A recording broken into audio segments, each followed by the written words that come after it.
먼저 증인 선서를 받도록 하겠습니다. 증인에 대한 잠깐만 이거 마치고요. 네, 증인에 대한 신분 확인은 행정실에서 이미 실시하여 생략하기로 하겠습니다. 증인 선서를 받는 이유는 국회가 국정감사를 실시함에 있어서 증인으로부터 양심에 따라 숨김없이 사실대로 증언하겠다는 서약을 받기 위한 것입니다. 만약 증인이 정당한 이유 없이 선서를 또는 증인을 거부하거나 증언 중 모욕적인 언행 등으로 국회의 권위를 훼손할 때 선서한 증인이 허위로 진술할 때에는 국회에서 증언감정법에 의거 법률에 따라 고발될 수 있음을 말씀드립니다. 또한 국회에서 증인으로 조사받는 자는 이 법에 정한 처벌받는 것 외에 증인으로 인하여 어떠한 불이익한 처분도 받지 아니한다고 규정되어 있음을 알려드립니다. 이 조항은 국회 국정조사 과정에서 행한 증언 답변으로 인해서 다른 목적으로 불이익을 처분받지 않게 돼 있음을 진솔하게 증언하시기 바랍니다. 형사소송법 제48조 규정에 의거 자기나 본인이나 가족관계에 있는 자가 형사소수 또는 공소제기를 당하거나 유죄 판결을 받은 사실이 드러날 염려가 있는 증언을 대해서는 증언을 거부할 수 있음을 알려드립니다. 다음 선서 방법에 대해서 말씀드리겠습니다. 선서는 증인을 대표하여 국방부 장관 직무대행께서 발언대로 나와주시고 다른 증인께서는 자리에 일어나 오른손을 들어주시기 바랍니다. 그러면 김선호 국방부 장관 직무대행께서 발언대로 나와서 선서해 주시고 선서가 끝나면 선서문을 위원장에 제출하기 바랍니다.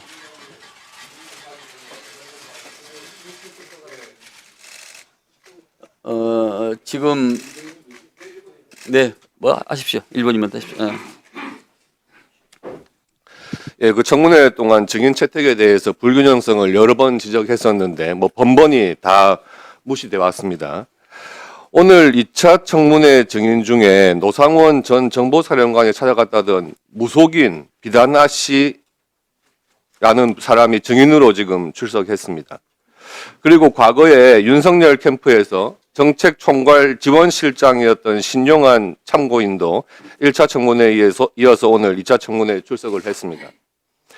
신용환 씨의 경우에 명태균 씨와 관련한 윤석열 캠프의 자료를 제물 삼아서 공천을 받아볼 목적인지 22대 총선 과정 인재 영입으로 민주당에 입당한 후에 민선 9기 충북도지사 선거 후보로 지금 한마평에 오르고 있다고 합니다. 우리가 1차 청문회 때도 대통령 안가에 증축되는 건물과 관련해서 현대건설 측 인물들을 불러다가 내란 혐의와는 아무런 관계가 없는 비상계엄과 아무런 관계가 없는 오늘 신중한 청문회의 경우 반드시 증인으로 선서를 한 다음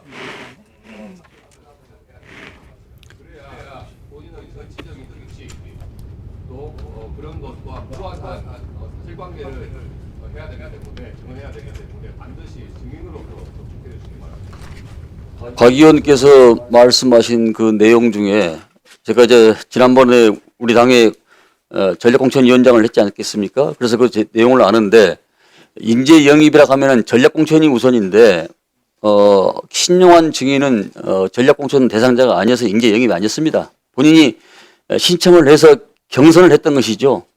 그렇기 때문에 그 내용은 약간 좀 다르다는 그런 말씀을 드립니다.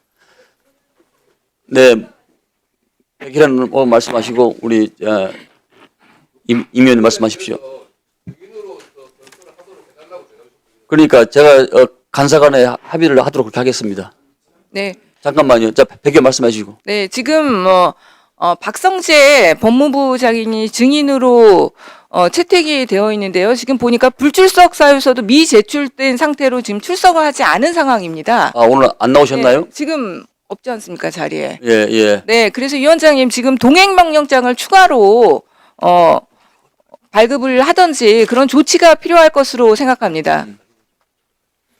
알겠습니다. 그 부분에 대해 있어서 본인이 사유서를 제출을 하지 않고 불출석이기 때문에 추가로 동행명령을 발부하도록 하겠습니다. 자, 임 의원님 말씀해 주십시오. 임종득 의원입니다.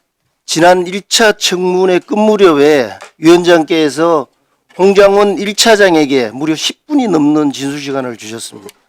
그러나 조태용 국정원장에게는 딱 1분만 발언하겠다고 거듭 요청했음에도 불구하고 1분의 시간을 허락하지 않으셨습니다.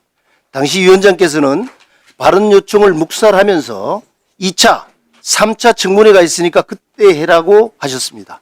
반복된 요청에도 2차에 나오셔서 말씀해 주시기 바란다라고 말씀하셨습니다. 위원장께서는 본인께서 하신 말씀을 지키기 위해서라도 조태용 원장의 출석을 재의결해 주시기 바랍니다. 그리고 김호준 씨를 증인 채택하는 것을 제가 제기했을 때 야당 의원들은 피해자를 왜 자꾸 부르느냐고 이야기를 했습니다. 이 특위의 목적은 진상을 규명하는 겁니다. 진상 규명을 위해서는 피해자도 자신이 어떤 피해를 어떻게 당했는지를 증언할 필요가 있습니다. 형사사건에서도 보수인의 조사를 먼저 하고 그 다음에 피해자 조사를 진행합니다. 그 이유는 하나의 사건에 대해서 양측의 주장이 결코 일치될 수 없기 때문에 양측의 주장을 다 듣고 객관적으로 그 토대로 해서 진실을 가리기 위함입니다. 그런 측면에서 본인들에게 필요한 사람들은 동행유행자까지 방금 발표를 하면서까지 하면서 피해자라고 부르는 사람들의 출석을 막는 부분에 대해서 제가 이해할 수가 없습니다. 여당이 신청한 증인에 대해서는 지금까지 단 한 명도 받아주지 않았습니다. 야당 신청 증인만 단독 의결한 이유가 뭡니까? 양쪽 신청 증인이 수십 명인데 일부 인원의 협의가 안 된다고 해서 모든 인원을 거부해버리면은 협의 과정은 왜 필요한 것입니까? 공정하게 회의를 진행해야 될 위원장께서 이 점에 대해서 왜 한마디 지적을 하지 않는 것입니까? 임종덕 의원님께서 문제 제기를 할 만한 그런 가치가 있다고 생각합니다. 그 부분에 대해서 저도 숙고를 해보고 또 양당 간사 협의를 하도록 하겠습니다. 자, 그러면 지금 계속 의사진행 바람만 하고 계시는데 바로 회의에 들어오도록 하겠습니다.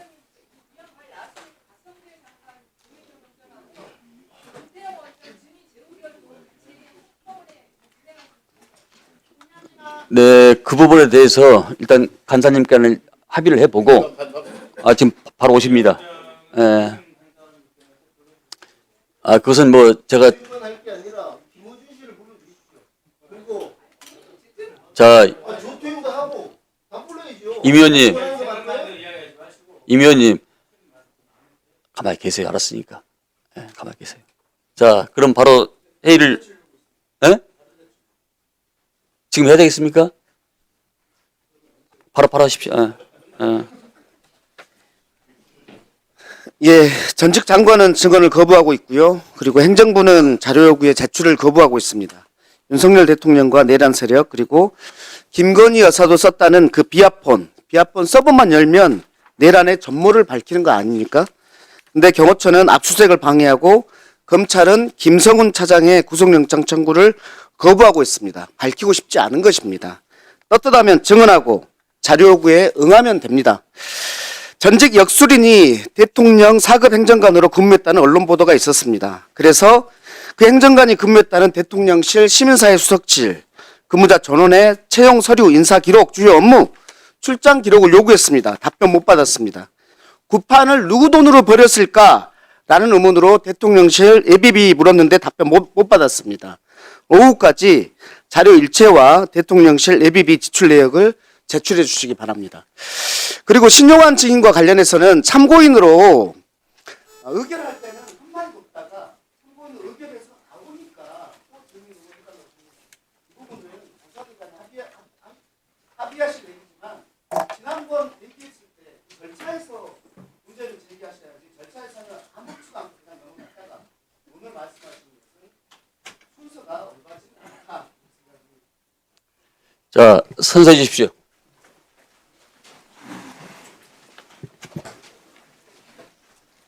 선서, 본인은 국회가 실시하는 윤석열 정부의 비상계엄 선포를 통한 내란 혐의 국정조사 특별위원회에서 증언을 함에 있어 국회에서의 증언, 감정 등에 관한 법률 제8조의 규정에 의하여 양심에 따라 숨김과 보탬이 없이 사실 그대로 말하고 만일